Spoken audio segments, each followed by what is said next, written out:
I come in now? No. Well, I believe that's everything. I hope so. Yes, it's a lengthy business. You must be tired. I'm so excited. I wish we could take the youngster right home with us. When do you think we can expect to get him? Oh, well, Oh, just a minute. I'm afraid I forgot something. You have to sign these. These give us permission to check into every detail of your private life.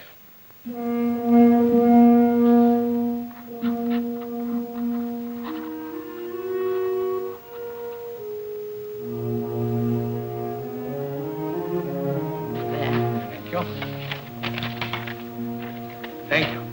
Well, that does it, I think. I'm sorry to have kept you so long, but you understand that we must be most careful. After all, it's a child's life. Our investigation can't be too thorough. How long will it be? Well, it all depends. Matter of months, perhaps. But we'll keep you posted. Thank you very much. Eve, dear, we'll be late. Goodbye, and please hurry. Goodbye. Goodbye. Goodbye. Goodbye.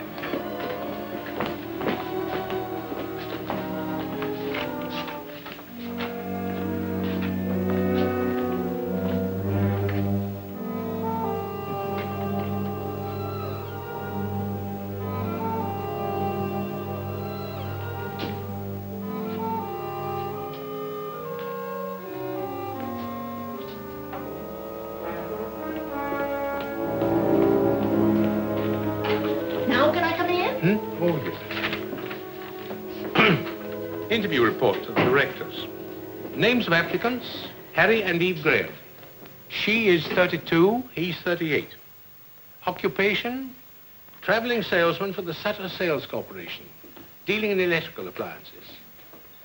The company is owned by the Grahams and was started about 4 years ago. Mrs. Grahem appears to be very capable. She handles the office work. Mr. Grahem covers the Los Angeles area, where they hold a sales franchise for a deep freeze concern. Their income, presently about 20,000. Married 8 years.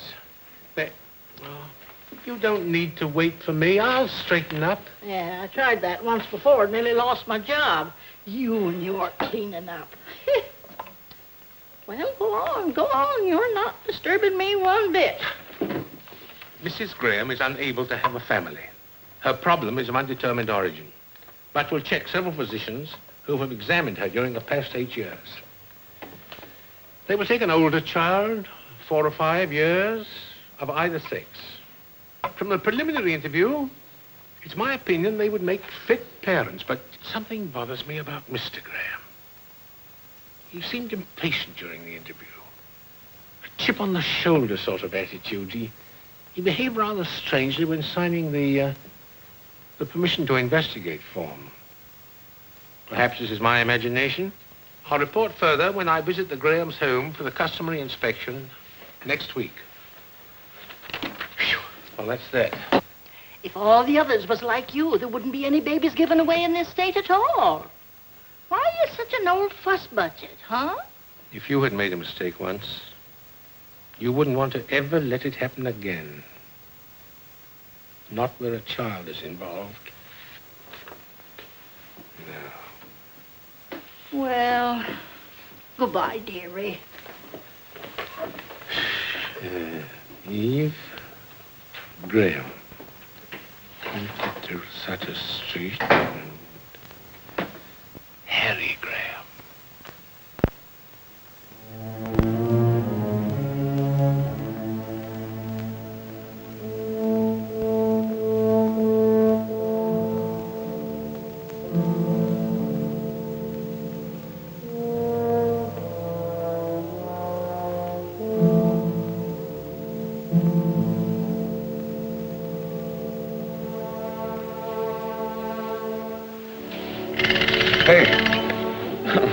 What goes on? Oh, I couldn't resist him. He's the beginning of a collection. There's a whole army that goes with him. We haven't heard anything yet. Oh, but we will, you'll see. Mr. Jordan looks like Santa Claus. Just like a man who gives babies away. And anyway, it's good practice for you, being awakened by mechanical toys. On a teddy bear in the face, and maybe later on a football in the tummy. Oh, you'll learn to love it. You will love it, won't you? Of course I will. Why do you ask? Oh, and it's just my imagination. The other day in Mr. Jordan's office, I thought maybe you were sorry we'd started the whole thing. I wasn't sorry. It's just that Santa Claus was such a deliberate old codger, he got on my nerves, that's all. How about undoing my blouse? How about getting yourself pulled together? This is Tom Morgan Saturday with us. You can do the Caesar salad. What else is cooking? Oh, everything you hate. Roast beef rare, potatoes brown. How does that sound, Master? Sounds like the perfect wife. Good in the office, great around the house. I wonder if it will like him. Well, if it doesn't, I'll keep it myself.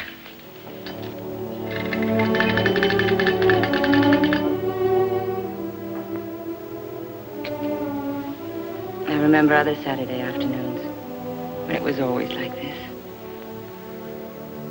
A long time ago.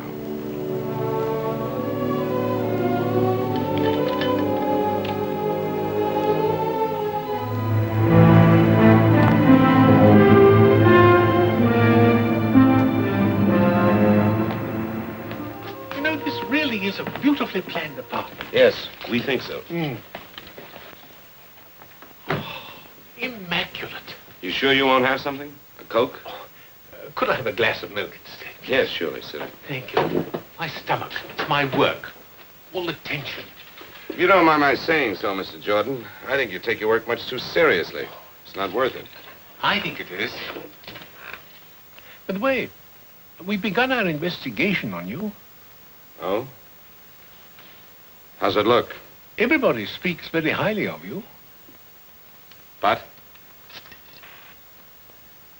I've been a salesman too long not to recognize sales resistance when I see it, Mr. Jordan. I have a feeling you don't want us to have the child. Oh, I wouldn't say that. Thank you. Well? Am I right? I don't know whether I do or not. At least not yet. I understand you spend a great deal of time in Los Angeles on business. Yes, that's right. Then perhaps you could give me the names of some of the people down there with whom you work. Oh, it's all routine, nothing more than that. You're very conscientious, aren't you, Mr. Jordan? Well, I'll drop you a line and refer you to lots of people in Los Angeles. There's something else about me I think you should know. I have a small mole on my right shoulder. Would you like to see it? Oh, Mr. Jordan, I'm sorry I'm late. That's all right. I was early. What are you two doing in the kitchen? Mr. Jordan's been looking us over. I've seen your home. It's pleasant.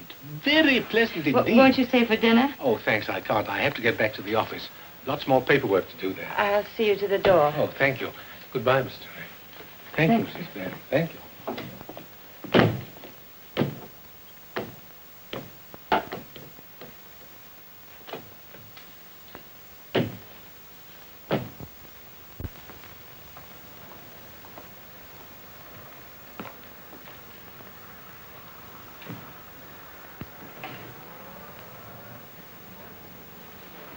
What happened between you two? Oh, I'm sorry, Eve. I don't know what hit me. Sorry. He said he liked you, but didn't think you liked him. Oh? Anything else? That we could start fixing up that room, and he thought I'd be a good mother. Once Mr. Jordan is right. Well, the star salesman of the Sutter Corporation had better get on his horse. What time's your plane? 9:15. I've got a date with the Clark Company buyer first thing in the morning. If we can only sell that account. By the time you're a father, just think you can hire one salesman or even two the way things are going, and you can stay home and run the show. What's this? Are you resigning? Well, not exactly. I'll be around to heckle a bit. That's a woman's privilege. Well, I've got to pack. Oh, I'll do it for you, but there's not much to pack. Everything's in Los Angeles. Don't you ever get a hole in your sock? And how do the buttons manage to stay on your shirts? You never bring them home. I've found a laundry that does it. Saves a lot of trouble. I'll only be a minute packing your bag.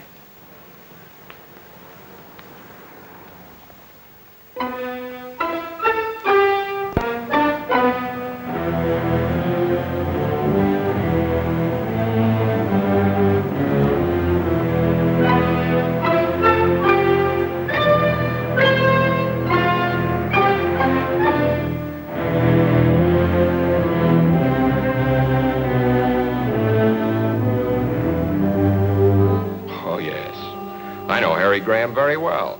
Like him. He handled our product for several years until... Until what? We didn't fire him, if that's what you're getting at. He fired us. Got a better deal. I see. I'd give my shirt to get Graham back. And you can tell him I said so. Thank you.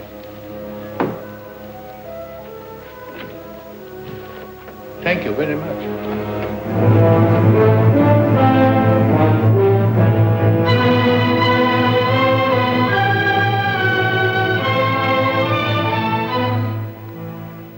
You see, the Grahams wish to adopt a child, and we must have certain information. Well, isn't that nice? They want to adopt a baby. How long has Mr. Graham made his office here? Oh, I guess about 2 years. Where does he live when he's in Los Angeles? I guess he just lives around, hotels, motels, wherever he can get in. It's cocktail time, honey. Are you with me? Mr. Jordan, this is Roy Esterly. Oh, I'm very pleased to meet you. What line are you in? Mr. Jordan is getting some information on Harry Graham. Oh, Harry's not in any trouble. Mr. Jordan's not a cop. I'll tell you later. Okay, sweetie. You fill him in on Mr. Exclusive, and when you get through, come on back and have a little shot with me, huh? Excuse me, but could I ask you a few questions? Well, sure. Fire away. What do you know of Mr. Graham? Oh, he's a good guy. But you called him Mr. Exclusive. Oh, well, I was kind of kidding, I guess. See, we never see him except here in the office, and of course, when he's here, he's buried in work. You know, I can't understand how a guy can live without a little social life. So he's not a playboy, like some cornballs I could mention. Playboy? He's the original Invisible Man. You never see him anywhere. He's not at the hotels, restaurants, nightclubs. Man comes to town, and just like that, he disappears. Mr. Jordan, I have an idea. I'm sure Harry will be calling in. You can get everything you want right from him. I'll call the hotels for you. Why don't you just sit over there at Harry's desk? Well, thank you, miss. Maybe I should see Mr. Graham after all. Yes, I'll wait. Oh, as long as you're going to all the trouble, would you kindly ask the hotel people when Mr. Graham was last registered? Surely, I could do that.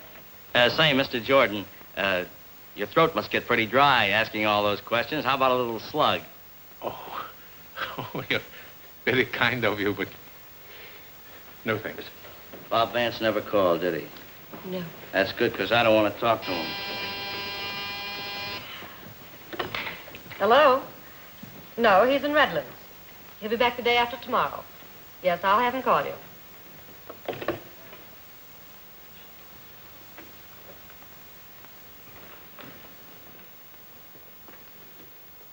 Harrison Graham. Harry Graham. Harrison Graham. Good night.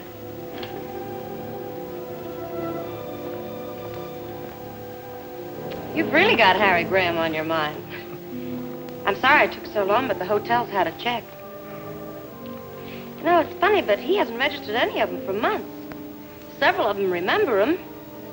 Of course, he could be staying at a rooming house, but that doesn't sound like him. He likes everything nice. You're very kind. I'm sorry for all the trouble. By the way, is Mr. Graham known by any other name than Harry? No, his name is Harry. Look, Mr. Jordan, he was in yesterday, and I know I'll be hearing from him soon. Give me a number, and I'll have him call you. Or maybe you've gotten everything you need, huh? No, not yet. Excuse me, it's that board. Oh, thank you. Graham. Harrison Graham. 132 Brinkman.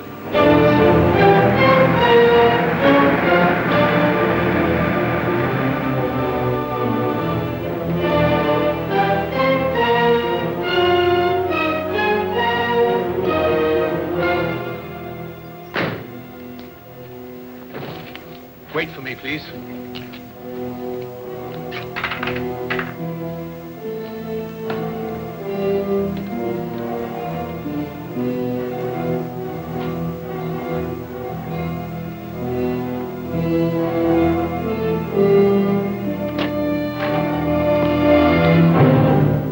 Good evening. Hello. Aren't you a little off your beat? Well, I was coming to Los Angeles anyway for a meeting tomorrow. I'm reading a paper at a welfare convention. Oh, how nice. So while I was here, I've been doing a little checking up on you. Tell me, why are you listed in the telephone book under Harrison Graham? Harrison Graham's my real name. Oh, you changed it? Some time ago. I thought it sounded a little formal, if you know what I mean. Yeah, but in San Francisco, you're listed as Harry.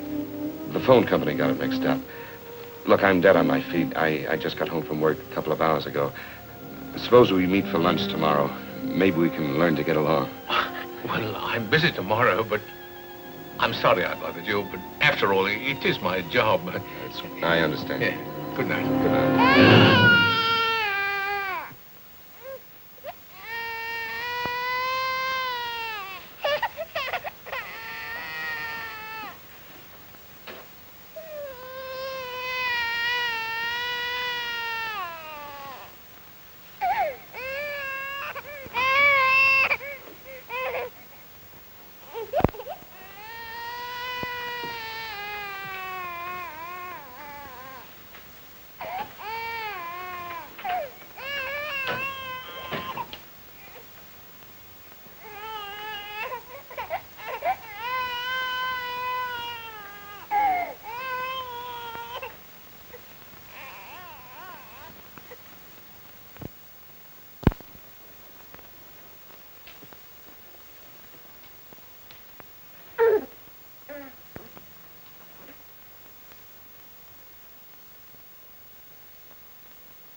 Tell them to go.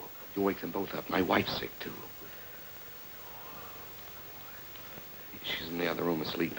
She's been up with the baby 2 nights in a row.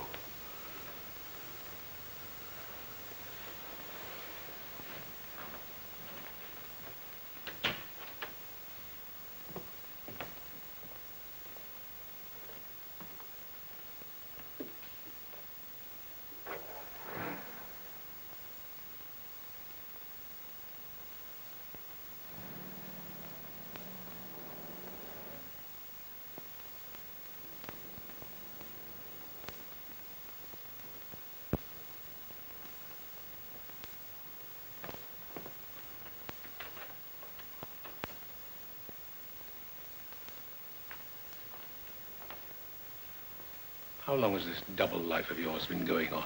About 8 months. And you tried to adopt a child. What are you going to do? Call the police. You can't. Not now. Not with her like this. Please, I've got to try to make you understand. Please. I can't believe it. I can't. How could a man like you, successful, admired, get into a position as vile as this? How? I don't know. I don't know how. Loneliness, I guess. Have you ever spent half your life living in hotel rooms, eating in restaurants with only a newspaper for company, walking the streets, looking for a movie you haven't seen? Well, that's the way it was one Sunday afternoon when I was stuck in Los Angeles. Couldn't get home to spend the weekend with Eve. I called her, but we didn't talk about us. She was in one of her executive moods, career woman. You've never seen her that way. She's different now. Anyway, when I got off the phone, I was twice as lonely. I felt as if the walls of the hotel room were closing in on me. So I decided to go out for a walk. Some men on the road escape their loneliness with women who are easy to get. But that didn't work with me. In all the years of my marriage, I never looked at another woman. Eve was my whole life. Yet, sometimes in those years, I felt a distance between us which was more than miles. When we found out we couldn't have children, Eve was bitter, restless. It was my idea coming into the business. She caught on fast. So fast, she doubled our sales in no time. And our marriage, well, it became a business partnership. So on that particular Sunday, my aloneness was like a pain. Visit that fabulous Beverly Hills. It's only $3.25 in food and tax. And we'll give you something to talk about when you get back to your hometown. Here are folks, the tour is just about ready to leave. See the homes of all of Hollywood's greatest movie stars. Visit that fabulous Beverly Hills. It's only $3.25 including tax. It'll give you something to talk about when you get back to your hometown. I liked movies, though I really didn't care where Clark Gable lived. But here were people going someplace, and I went along with them. Hey, folks. Ladies and gentlemen, this is glamorous Beverly Hills. Here are the most beautiful homes in the world, where your favorite stars of screen live and play.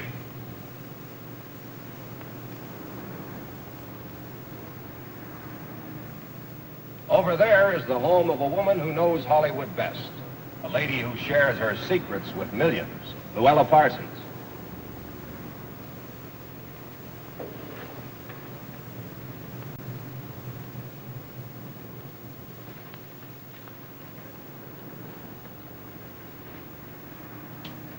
Thanks.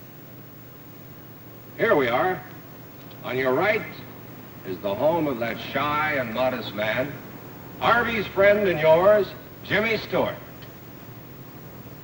Now take a look on your left, and you'll see the home of that funny, funny man, Jack the Miser Benny.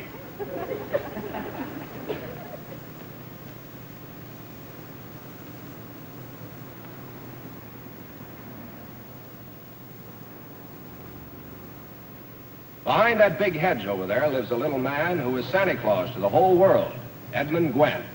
Remember Miracle on 34th Street? Oh, that was a wonderful picture. Did you see it? You missed something. I'd like to know where my favorite mule, Francis, lives. What's that?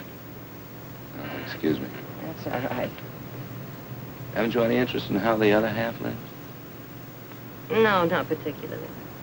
I'm just crazy about bus rides. Gives me a chance to get off my feet.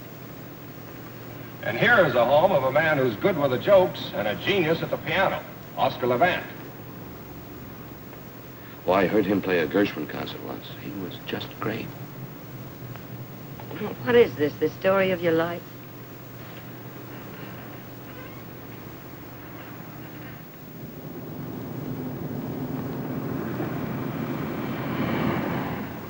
Were you wondering where our glamour girls are? All right, here's your answer. On the right, you see the home of that fine actress, Barbara Stanwyck. The White House, also on the right, is where lovely Jane Wyman lives.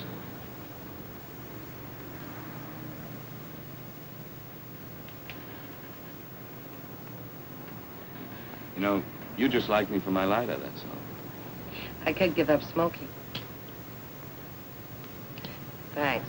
Don't mention it.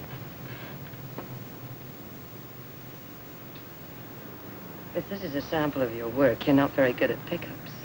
I know. I haven't had very much experience at it. This is the first time I ever tried to pick up a girl. Oh, gee, that's too bad. I should be better at it. How's that? Well, I'm one of those terrible fellas that frightens the farmer's daughter, you know. I'm a traveling salesman, only a kind of backwards one. Yeah, you could use a few tips, like, I'm sad and lonely, just want someone to talk to. Don't know any nice girls in this great big town. How about a few laughs? You know, I wanted to say all those things to you just now, only on no level. Thanks, Coach. Do you mind if I sit here? Well, there's not much I can do about it. You're here. You know something? I was a farmer's daughter once. Really? Yeah. I don't know what it is, but you don't scare me at all.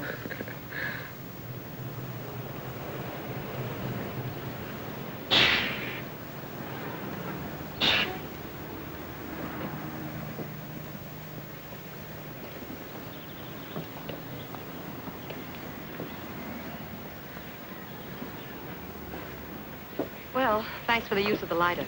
Bye. Oh, just a minute. In case you ever need a deep freeze, my name's Harry Graham from San Francisco. Oh, well, that's nice. Mine's Phyllis Martin from here. From here? This doesn't look like very good farmland. You told me you were a farmer's daughter.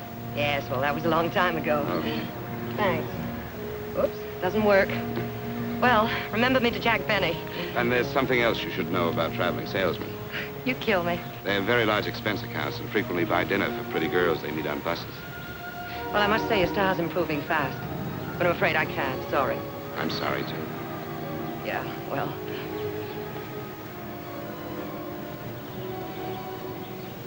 Do you like Chinese cooking? Sure. Why? Have you changed your mind? I know a place that has the greatest water chestnuts in town. If you can stand water chestnuts. I'm mad about them. Let's go. All right.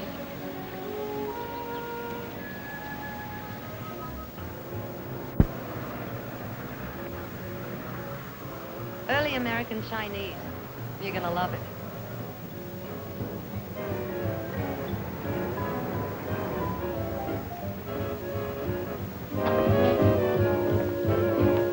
Cozy little place, isn't it? Do we have to eat here? Oh, yes, it's a must. Now, why don't you relax and I'll be back in a few minutes, huh? Hi, Sam. Good evening, Miss Martin. Good evening, sir. Will you take care of the gentleman for me? Right this way, sir. I'll have a drink at the bar while I'm waiting for the lady. Good.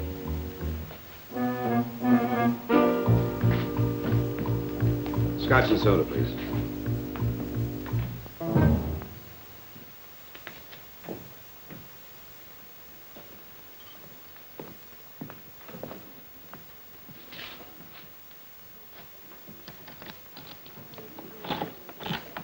Here you are, sir. Oh, thank you.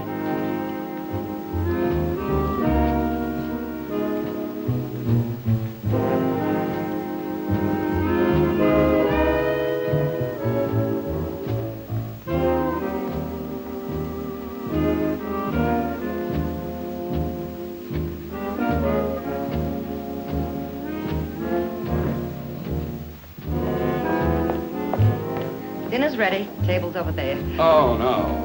What are we playing, charades? The outfit came with the job. I work here. I don't believe any of this. Well, the pain will wear off in a minute. Just follow me. Egg soup. Very healing. I ordered the rest of the dinner for you, too.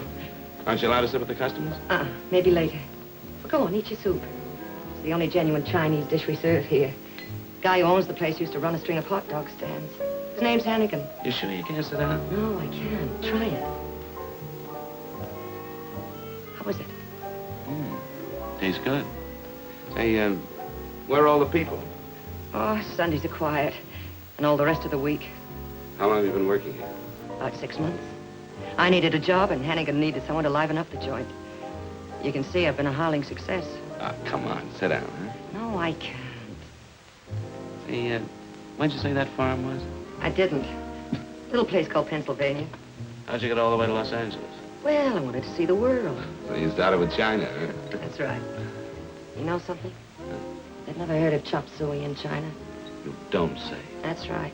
It's the house specialty here. And the next course, you can stand it.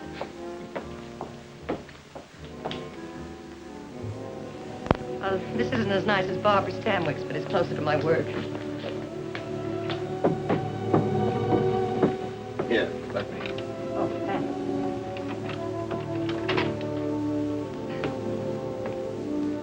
Well, thanks for a lovely evening. There's nothing. Drop in again sometime. So long. You know, we've been together 7 hours, and I still don't know a thing about you, except that you're the nicest stranger I ever met on a bus. Well, I don't know anything about you either. Let's leave it that way, huh? All right. I will tell you one thing about myself, though. What's that? On that bus this afternoon, I felt just as lonely as you did. I feel better now.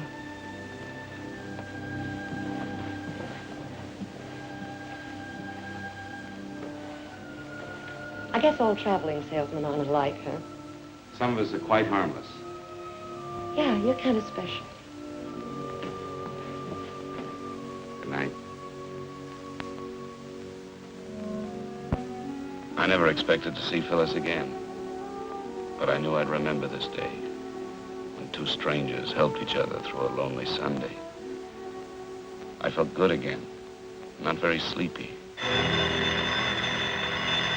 We're ready with your call to San Francisco. Yes, thank you, operator. Eve? My, 2 calls in one day. Well, never mind, darling. This is deductible business. Monkey business. I cheated on you today. I thought you should be the first to know. Haven't you heard the wife is always the last to know? I'm serious. A beautiful brunette, all curves and soft shoulders. Oh, how wonderful. I hope you'll be very happy together. What kind of talk is that? Aren't you even jealous? You won't spoil my sleep one bit. You're mighty sure of me, aren't you? Very sure of you, my darling. She wasn't really beautiful, just nice. Kind of a funny little mouse. Don't you want to know how I made out? Oh, I forgot. I heard that Duff's may open 3 more retail outlets in Los Angeles County. Got a pencil handy? Better write down his name and address. Are you listening? Here it is. He's the merchandise manager. Yes, I'm listening, Eve. I've got it. I wish you were here with me right now. I didn't even touch her. Touch who? You know, the funny little mouse. What a shame. Better luck next time. Harry, I got a special delivery from Mother today. Oh? What's the news? Well, Father's quite ill. Nothing serious, I suppose, but I'm a little worried. I wouldn't worry, darling. I'm sure he'll be all right. Eve, I've got to make the rounds. I'll call you in a couple of days. Good night. Night.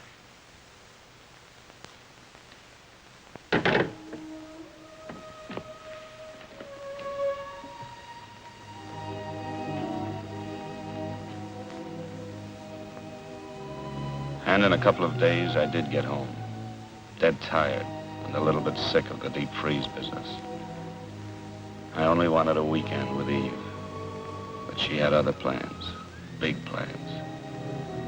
Tom Morgan, our lawyer, was there. Carl Forbes. He was a buyer for the Redmond chain. I'd never been able to sell him. Then Eve decided she'd try the woman's touch. Why did you ever send your wife in to sell me? She packs quite a punch. Hadn't you heard? Eve's the brains, I'm the brawn. Oh, don't listen to him. I'm just Harry's little secretary trying to get along. I was afraid you'd ask me how the thing worked. Well, how does it work? Would you like some more coffee? Oh, no, thanks. Now tell us all about the superior mechanical features. All right, but stop me if this gets too complicated for you. In the home size, there's a special condenser that eliminates the fan noise and the outside moisture. The single-phase motor is completely sealed, so it has greater efficiency, and we can prove to you in normal operations that our product will save you in electricity 2.5 cents per hour, and the lid is counterbalanced. We just happen to have a model in the kitchen, and if you have your combination Phillips screwdriver handy, Mr. Forbes, I'd be happy to take the freezer apart for you. Any questions? No questions. And no demonstration, please. I'm convinced. At least almost. Perhaps another little brandy? Harry, Mr. Forbes would like some more brandy. Harry? Oh, of course. Sorry. Tom? No, thanks. No more. How about a little poker? The evening's so nice we might play on the terrace. I'm afraid of you, but I'm game. Me too. Oh. Come on, Harry. Let's have at it.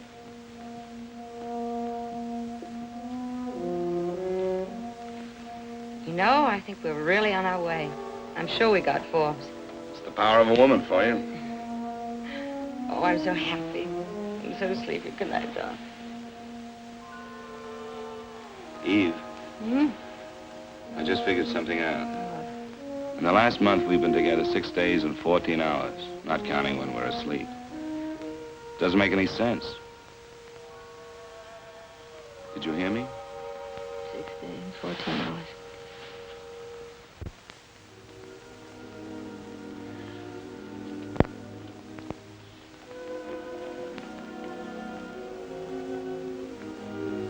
Eve, let's go away tomorrow. Doesn't matter where. Just so long as we're together, huh? Of course, we'll go away sometime, darling. We'll go to all those glamorous places that Holiday writes about. And we'll do it first cabin, too. Let's not wait, Eve. Our marriage is the only thing that really matters. I love our marriage. I know.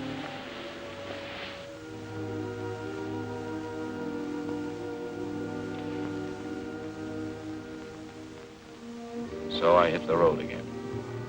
When I got back to Los Angeles, I found myself dropping into the Canton Cafe. 1 tea coming up, rice cakes, and your fortune free. Shall we go? The decorations are terrible, but the service is great. Oh, come on, sit down, huh? Just for once. You want me to lose my job? Oh. What does it say? You will travel far. Well, that's right in the button for a traveling salesman. There's another one. Uh-huh. Money and fortune await you. That's better. And the last one.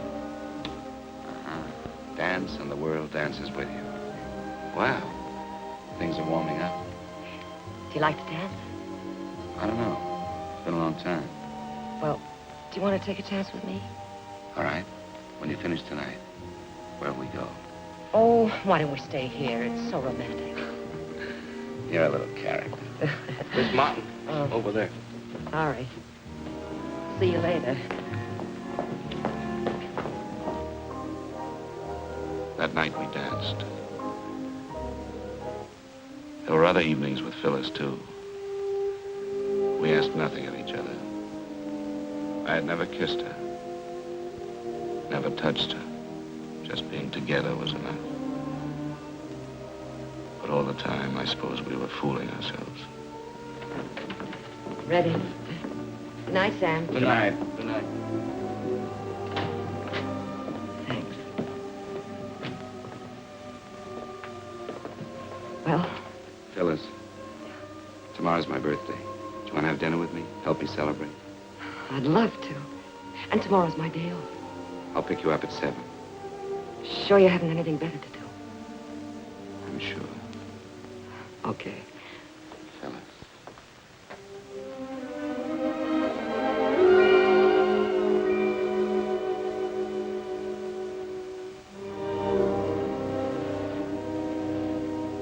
Good night, Harry. Good night.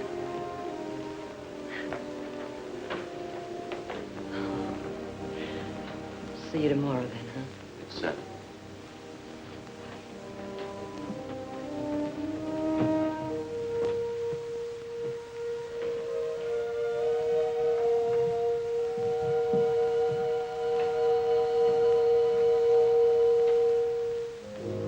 I spent my birthday trying not to think of Phyllis. Still, I felt her closeness. I was finding out that I was not the take-it-and-leave-it kind. I knew then I couldn't see Phyllis again, that night or any night. I felt like someone who walks away from the edge of a cliff, back onto solid ground. I felt pretty low, too, about walking out on her. But it was better this way, much better. Come in. Tray's over there.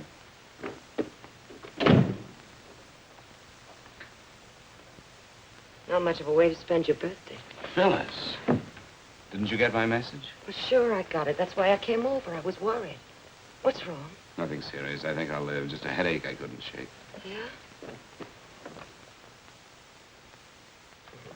Feels better. Lots better. Oh, I brought you a birthday present. Nothing much. Just a Cadillac. Well, don't you want to open it? Sure, I'll open it. It's flashy, but I thought you'd like it. Smells good. I do like it. Thank you, Phyllis. Well, I may as well put a gift to work. Just close your eyes now. We'll take that headache away.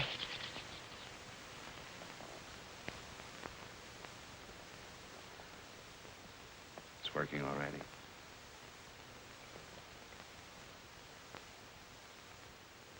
Any happy returns?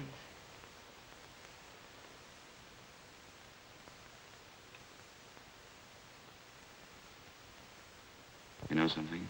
The headache's all gone.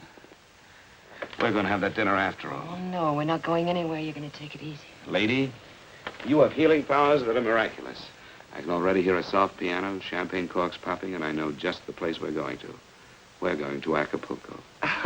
You're crazy. Yes, and I need a shave, too. Look, I'll go home and get into something slinky, then pick me up in 15 minutes, huh? All right. I'll get into something real uncomfortable. You kill me. See you.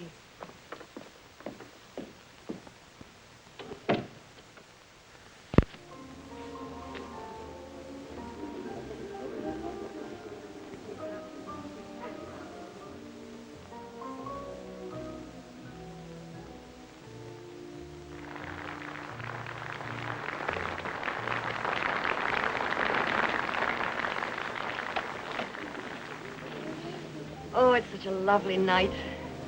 This is going to be even better than the last pop. I'm glad your birthday only comes once a year. This once was worth it. Acapulco. You know, I never thought I'd make it. And only 30 minutes from downtown. You know you fall in love here. It goes with the check. When did you make that up? Just now. Have you ever been in love? I've tried it. You know what I think? I think you fell in love once, got hurt, been running away ever since. All right. I bet you read palms, too. Yeah, he was with the occupation forces in Germany. You've heard of those Dear John letters, haven't you? Yeah, sure. Well, I got a Dear Phyllis. Seems I lost out to a little Fräulein. I guess all men are no good, huh? Oh, I don't know. I think there are one or two nice ones left in circulation. He's looking at you, Phyllis. Thanks. The stars were very bright, but it wasn't a star. You know, you're a funny one. Don't you want to know if there's someone in my life? Whether I'm married, divorced, whether I have 6 children, whether I've spent any time in jail? No? Why not? What good would it do me if I did know all those things? I like you as you are. The way we are. I don't want anything from you. I'm afraid of being in love again. I touch your hand, the spell you cast was a magic thing.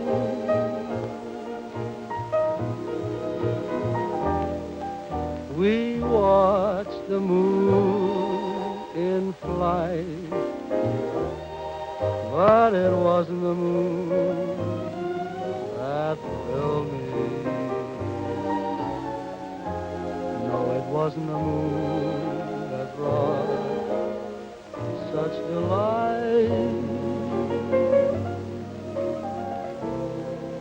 I felt a thrill so new the moment I kissed you.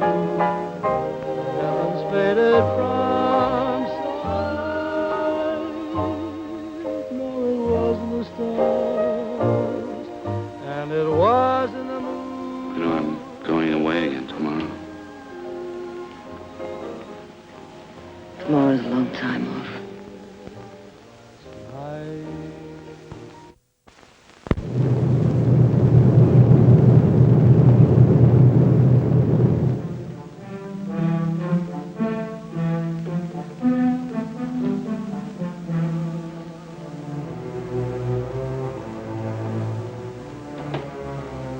Eve? Eve?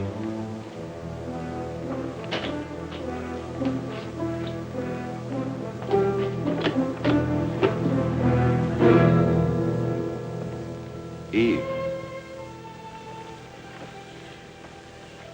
What's wrong? Darling, I'm so glad you're back. What's the matter? Father's had a heart attack. His condition's critical, and I have to go at once. Oh, poor baby. I'm sorry. He's such a great guy. Do you want me to go with you? Thanks, but you better stay here and take care of things. Anyway, I got the last seat on the plane. What time? 10 o'clock. I changed planes at New Orleans for Miami. What about money? All right, I cashed a check on the company. How was the trip? Pretty good. We got the Barlow account, but it took some doing. Good boy.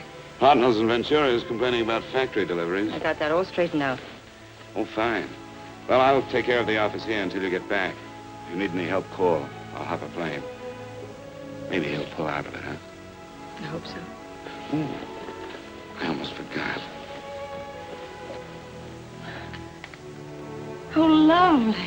You like it? I'm crazy about it. Put it on for me, will you? What do I have to thank for this? All that new work with Barlow's or that cute little mouse you told me about? Did my boy step out of line? You thank me. Oh, and I do like this. Oh, Eve. This last trip. It's no good being away from each other. How would you like me to be around all the time? Could you stand it? What do you mean? One of these days soon we'll put a man on. I've got my eye on a fellow. Oh, I think I'm going to cry. I should be so happy if it went to... Finish your packing, darling. I'll make us a couple of drinks.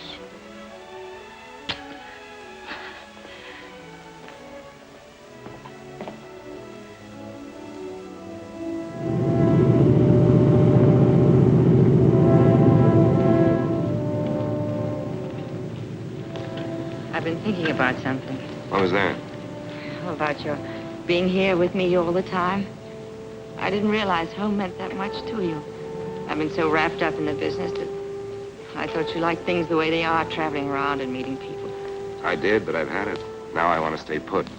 And I was wrong about something else, too. Wrong?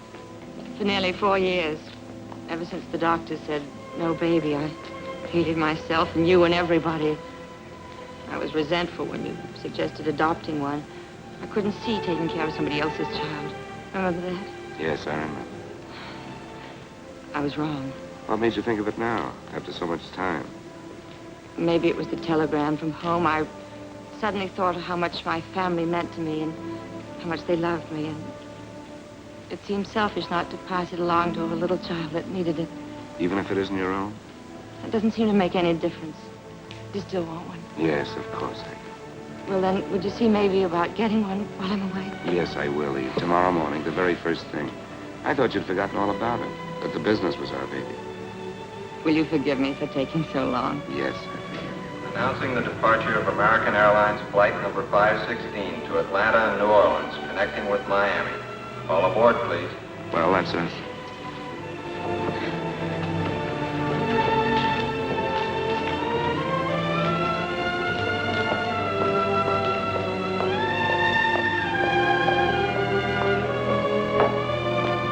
That's how I first crossed your path, Mr. Jordan. I called you on the phone, wanting to know how to start. We wanted a little boy or a little girl. Didn't make any difference which. And we wanted it faster than any child had ever been adopted before. But you told me it wasn't as easy as all that. And how right you were. Yes. You wanted a ride, roughshod, over all our rules. Now, what changed you? What happened after that? I stayed close to the business, except for 3 flying trips to Florida. You see, Eve's father had improved, but it took a lot out of her mother. She collapsed. Went on month after month. There was nothing Eve could do except stay there. It had been over 3 months since I had seen any of our accounts. And the business showed it. I had to make the rounds. I did my work. I didn't see anybody but the customers in Los Angeles. Of course, I thought of Phyllis. I wanted to see her, but not the way I saw her the last time. Anyway, before I left town, I dropped in at the Canton Cafe.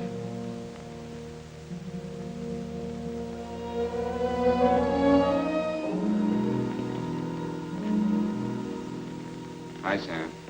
Hello, Mr. Crane. We miss you. Thanks, Sam. Miss Martin here? Phyllis? No, she doesn't work anymore. When did she leave? About a month ago, maybe a little more. Is anything wrong? She said she wasn't well. She was going away. Where? She didn't say. Will you have dinner here tonight, Mr. Graham? No. No, thank you. Thanks, Sam.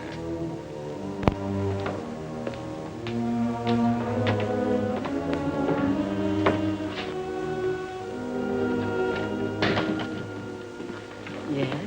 Is Miss Martin in? Miss Phyllis Martin. What do you want? My name's Harry Graham. I'm an old friend of hers. Does she still live here? She still lives here, but she isn't feeling well. She doesn't want to see anyone. Oh, I've got to see her. You remember me, don't you, Mr. Graham? I've spoken to you on the phone several times. Oh, yes. Yes, I remember. Come in. Thank you. I think she needs you. Her room's right up there, first on the left.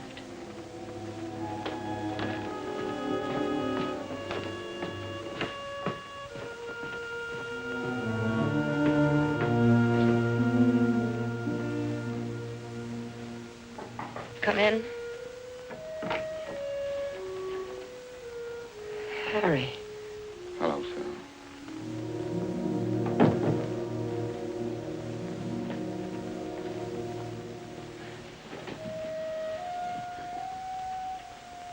What's the trouble?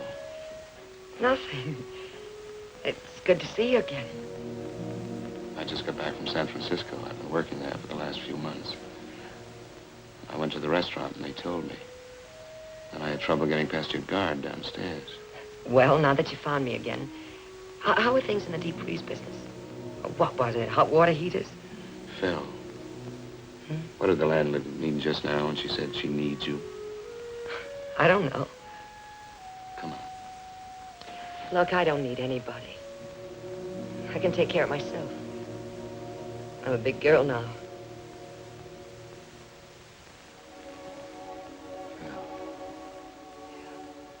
Was it that night? My birthday? It's yours, if that's what you mean. I know. Harry, you don't have to do anything about it. But I want to do something about it. No, I don't trap my men this way. You're free just as you always were. Why didn't you want to see me? What were you afraid of? I don't know. I guess maybe I was afraid you wouldn't want me to have it. I don't think I could stand that. You see, I never had anything of my own until now. Don't be afraid. Of course I want you to have the baby. I'll take care of everything. Don't worry. Look. I've got some things to do. You stay here and rest a while. I'll be back later. Good. And Phil, I'm glad, terribly glad I found you. So am I. Come on.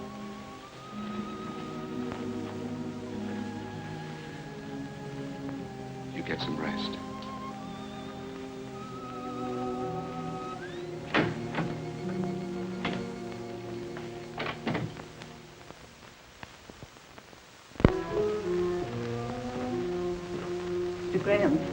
Mr. Graham, this is Dr. Wallace. He's taking care of Phyllis. I was just going up to see her. How is she, Doctor? Could I speak to you for a minute? Yes, sure. Excuse me. I think she's going to be all right. She's had a rough time of it this last month. 2 transfusions. And she's not very strong to start with. Then there's the mental, emotional state to contend with. You can understand. Yes, I understand. I think things will be better now that you're here. I'll take care of everything. Please give her the best. I'm glad she means something to you. She can be hurt just like the rest of us. Fooled me at first with that flip, hard act of hers. But that's not the real Phyllis.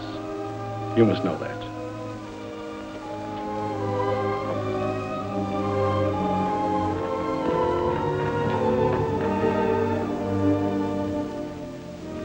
How can a man call a woman his wife for 8 years? Someone whom you love, who loves you. How can you call her and tell her that you must have a divorce? Worse than that, you've been unfaithful. You're going to be a father. How can you hurt someone so much?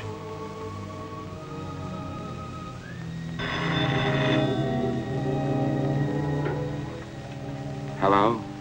Eve? Oh, Harry, I've been trying to reach you. What is it, Eve? Your father? About an hour ago. I'm sorry, darling. I'm sorry.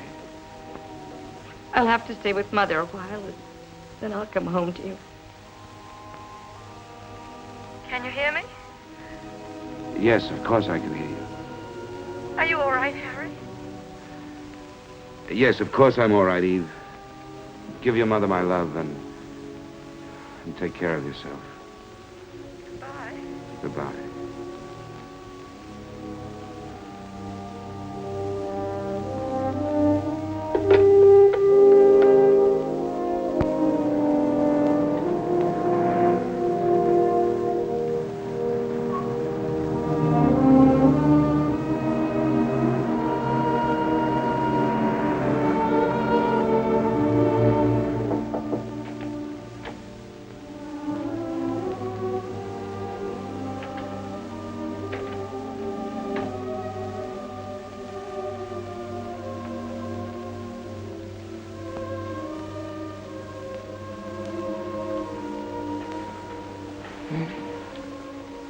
Hello, Phil.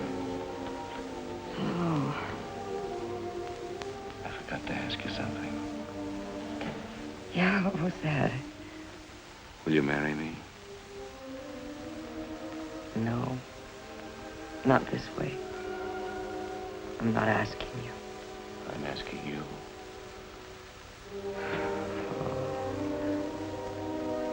I hate to take you out of circulation like this. There must be a waiting line. There's nothing like that. And no one like you. Are you sure you want me? I'm sure. I do love you, Harry. And I'm so glad I do.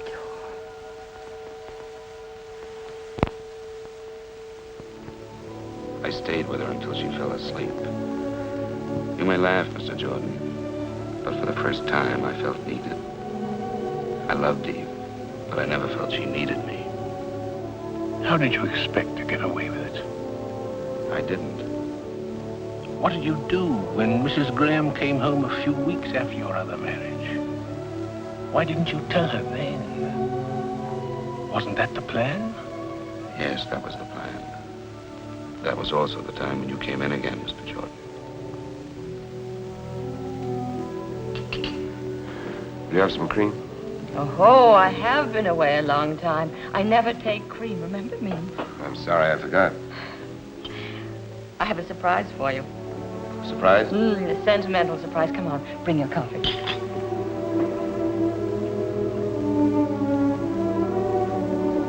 Eve, there's some things we've got to talk about. Father wanted you to have this watch. It was grandfather's, and then when Father and Mother married, it was a wedding gift to the groom. Grandfather said that having a watch and chain made a man feel more like a man, sort of like a mustache cuff, I suppose. I wish I could have thanked him for it. Well, he told me to tell you to take very good care of it because it should be passed down to our son. He said it was a lucky watch and should be kept in circulation. Our son, I'm glad he didn't know how I let you down. You haven't let me down. You couldn't. Yes, I did. When I learned I couldn't have a child. And that's when I became the little efficient white-collared girl. I forgot some things. You didn't forget. Maybe I became the absentee husband. Wanted to show the business world we were smarter than the rest. And we did show them. Listen, Eve. Come on. I've got another nice surprise for you.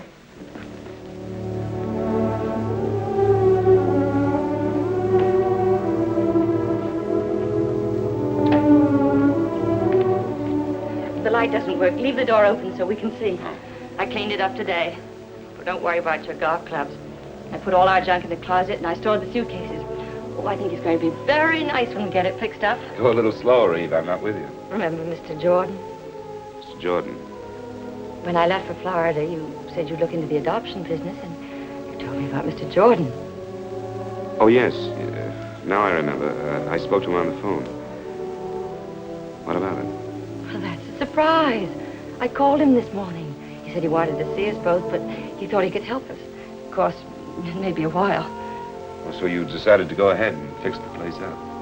Well, I know it was impulsive, but I couldn't wait. I thought we'd put the bed here, and the chest of drawers over here, and one of those little rubber tubs in case he's too small to use ours. Like it. You still do want a child, don't you? Is adopting a baby terribly important to you? Oh, yes. More important than I ever knew before. Except for you, it would mean everything to me. All right, then. I guess we'll go see Mr. Jordan.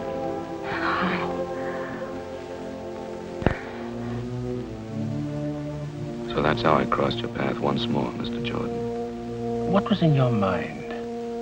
Did you think you could live this life for a lifetime? Well, when I realized how much a child meant to Eve, I decided to help her by staying married until the baby became legally ours. Then I'd get out of her life. I must say that was both a gallant and a foolish scheme.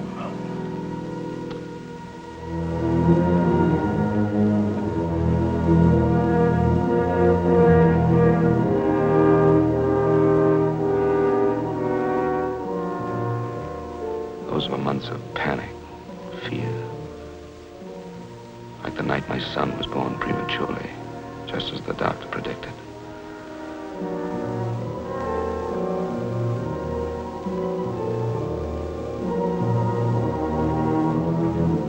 Mr. Graham.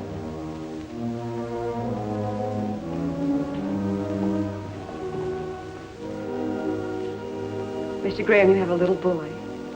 You can see him through the window down there.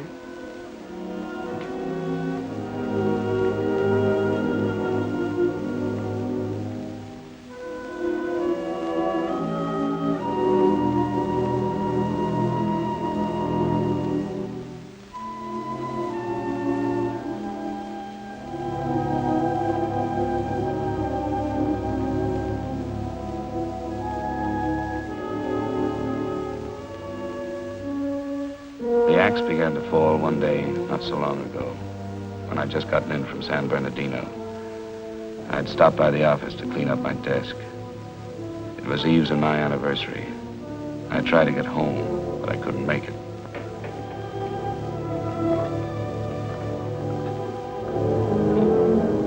Is there a man in this joint that's been married 8 years? Eve. Don't look so shocked. I'm your anniversary present. I almost didn't find you. I called all the hotels you've ever stayed in. Where are you staying? Oh, I'm not. I just got back from San Bernardino. Did you get my flowers? Oh, I didn't wait for that. I got your wire and decided something should be done about it, so here I am. Aren't you glad? Of course I am. I was just about to call you. Oh, never mind that. How about closing up the store and buying me a dinner? You bet I will. As a matter of fact, we're doing so well, I'll put it on the expense account. Let's get started on our night here.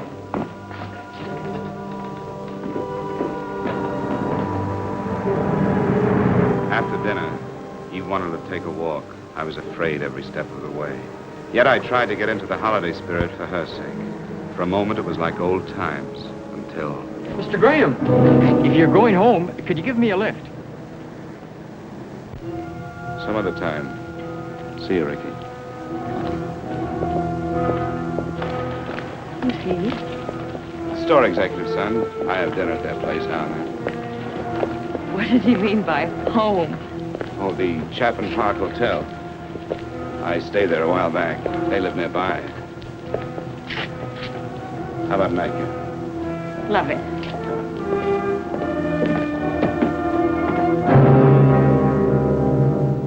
After I put Eve on the plane for San Francisco, I came home to Phyllis and more of my insane double life. I was beginning to act and think like a criminal, afraid to be found out, yet sick of deceit and lies.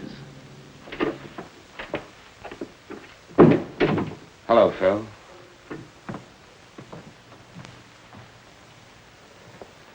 Danny asleep? That's right. All right, Phil, out with it. Surprised you came back. What do you mean? Let it go. No, Phil. I won't let it go. I want you to tell me. All right. You must know I'm feeling a little cheap, that's all. Ricky. Worse than that, Ricky's mother. Oh, she couldn't wait to phone me all the grisly details. Made a wonderful story out of it. You know, just like the Sunday papers. Husband supposed to be out of town. Secretly meets another woman. Secretly. He might have done a neater job of it, Harry. Yes. Yes, you're right. Getting awfully excited over one, aren't I? There must have been others. No, no others. Well, that's a comfort. I'm behaving like a fool. After all, I dragged you into this marriage. Stop it. Don't say that. It's not true, and you know it. Leave me alone, will you? Listen to me. There's something I've got to tell you. Please. Just leave me alone. Phil, you must listen. Harry, get out, will you? Phil. Get out.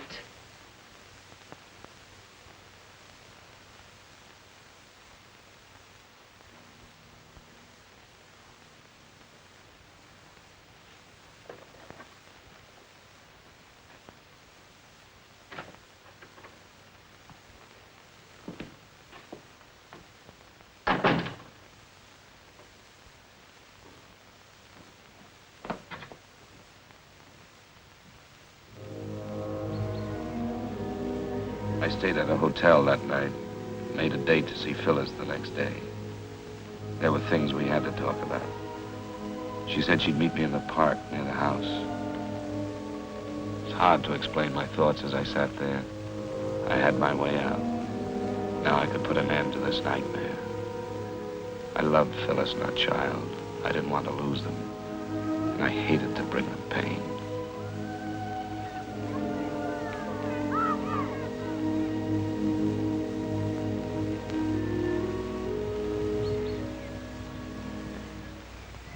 Hello, Phyllis. Hi. Cigarette? No, thanks. How's Daddy? He's fine. I had Miss Higgins come over and sit with him. Look tired. Yeah? I didn't sleep too well last night. Neither did I. What did you want to talk about, Harry? I've been thinking I could manage $85 a week. Can you and Danny make it? Sure. You can get the divorce and all that. I'll pay for everything. I'm sorry it had to happen this way. I never meant to hurt you.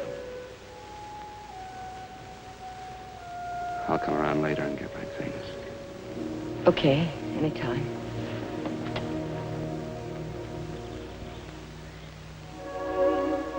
Goodbye, Phil. Goodbye. Harry. This is crazy. I can't go through with it. I guess you just gave my ego a kick. Will you forgive me? I do love you so. You big lug. You know why I didn't sleep last night? I kept thinking about our marriage. You know, the way we got into it. It wasn't fair to you. Don't say that, Phil. Never. Do you hear me? Please, take me home, will you? You really want me to? Oh, yes. We need you. Come on.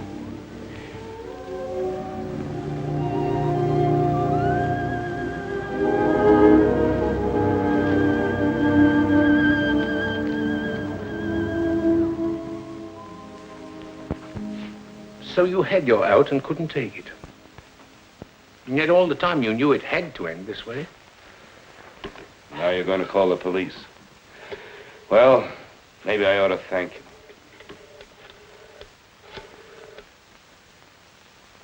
I'd like a taxi at 132 Brinkman Street, please. That's right, thank you. I'm not a policeman. It's not my duty to do anything but see that the juvenile wards of the state of California are given decent homes. I'll pick up my taxi outside.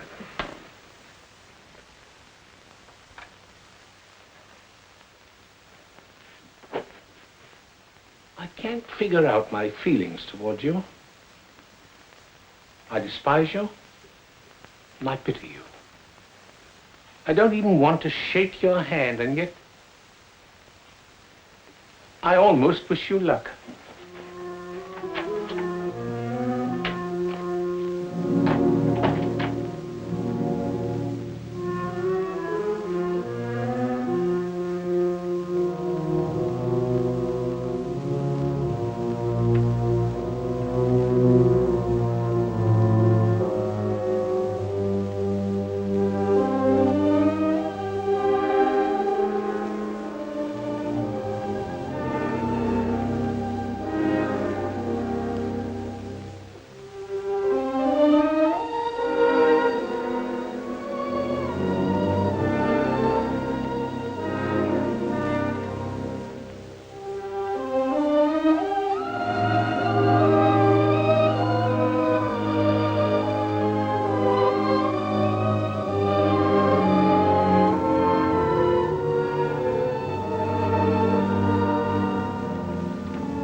Just a moment ago, I watched your sweet face as you slept, knowing I had to hurt you again. And when I tried to say goodbye to Danny, it was almost unbearable. I cannot expect you to understand what I'm about to tell you.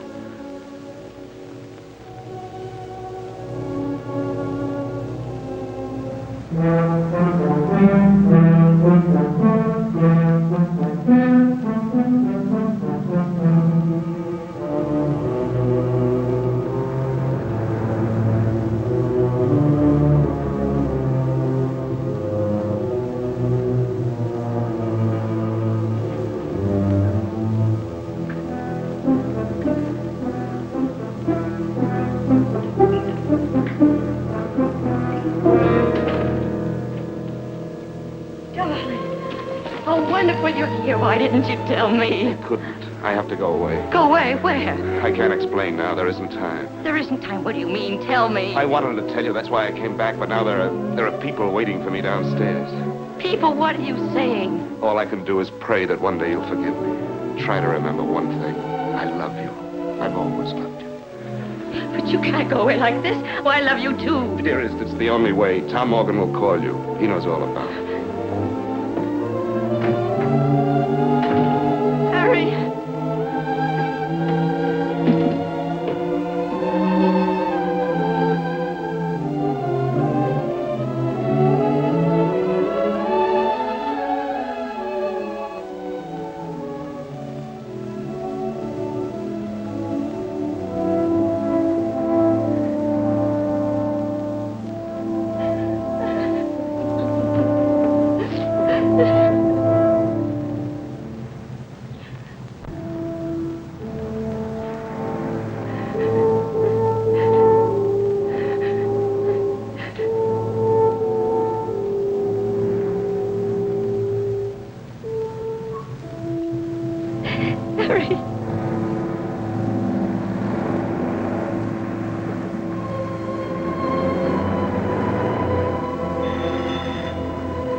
Is in no sense a hero, certainly. But neither is he a monster. He's an ordinary man that made one terrible mistake. In this case, there's a peculiar sense of irony. If Harry Graham had taken Phyllis Martin as his mistress, some people would have winked an eye and turned their head. But because he gave her and the child she bore him his name and an honorable place in the community, he must be utterly destroyed. Now, I don't deny that the defendant should be punished. But I do believe that in this case, punishment might well be tempered with mercy. Thank you. As the prosecutor has pointed out, there are many bigamous marriages going on that nobody knows about. The prosecutor is also quite correct in observing that this is a condition which strikes at the very roots of our society. Please stop it. I'm guilty. Why go on talking about it? As the counsel for the defense has brought out, there's irony in this case, tragic irony. I suspect that the defendant may have even loved both these women. Perhaps he even needed them both. I also suspect that he may now have lost them both. When he's once more a free man, it won't be a question of which woman he'll go back to, but rather which woman will take him back. That decision is theirs. Under any circumstances, he'll be forced to continue to support them both, and he will legalize the status of his son by naming him in his will. These are decent women, Mr. Graham. You're basically a decent man, and that's the whole point. When a man, even with the best intentions, breaks the moral laws we live by, we really don't need man-made laws to punish him. He'll find out that the penalty of the court is always the smallest punishment. Sentence will be passed by this court 1 week from this day at 11 a.m. The court is adjourned.